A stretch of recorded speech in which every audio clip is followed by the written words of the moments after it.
It's been 10 years now since the Asian Development Bank approved its social protection strategy, and that's a significant chunk of time for us to be able to look back and see how effectively the ADB as an institution and as an organisation has responded to that strategy.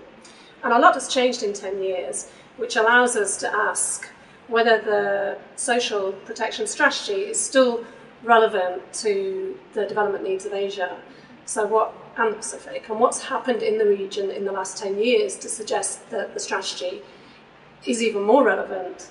There are indications of growing inequality, the increasing gap between the haves and the have-nots.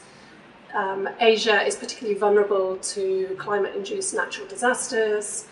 We've had successive economic shocks to suggest that a social protection strategy is now even more relevant than it was in 2001. There's some important questions that are guiding this evaluation, and perhaps the first place that we'll start is to look at what the ADB has actually done to review the portfolio of projects. What types of social protection projects has the bank financed and supported, in which countries, in which areas of social protection, and how have these projects performed? It's also important to look outside the region to see what emerging evidence there is on projects in other regions, given that not much has been done in social protection in the Asia-Pacific region. So we have to look outside the region to see what information is available and what the record tells us in terms of social protection and its impacts on poverty and inclusive growth. One of the things we want this evaluation to be is forward-looking. It will take a stock of what's happened over the last 10 years, but it's not an audit. We want the evaluation to be useful, so we want it to say something about how the ADB can be more effective in social protection in the future.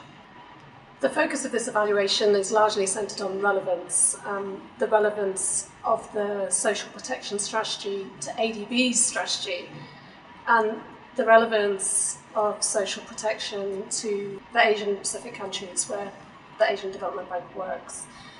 How we're going to look at relevance, we have a number of evaluation activities and methodologies that we're going to undertake.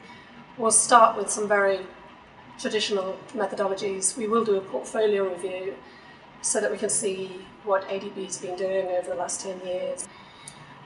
One of the areas that I'm quite excited about is an institutional review which will look at the incentives in the Asian Development Bank for working in this area, what constrains the Asian Development Bank from working in this area, and what in fact helps the Asian Development Bank work in this area. We want to look at the range of skills that exist in the ADB. We want to look at how the ADB works to develop social protection programs. We're also going to do a literature review, which will be quite important in this evaluation because of the changing attitudes and the new thinking on social protection, particularly in the area of economics, and the link between social protection and increased productivity, social protection and human capital, and social protection and inclusive growth. So other instruments that we'll use to undertake the evaluation will include key informant interviews with stakeholders within the Asian Development Bank, but also in the region, people in the DMCs, to canvass their opinions and thoughts about where social protection fits within development in these countries. It will also be useful to look at actual country situations to see what the ADB has done with different DMCs, and so we will conduct a handful of in-depth country evaluations and case studies in order to see how social protection fits into country program strategies and implementation of projects, and whether there's real needs and demand from DMCs and how this plays out in ADB's operations responding to those needs and demands.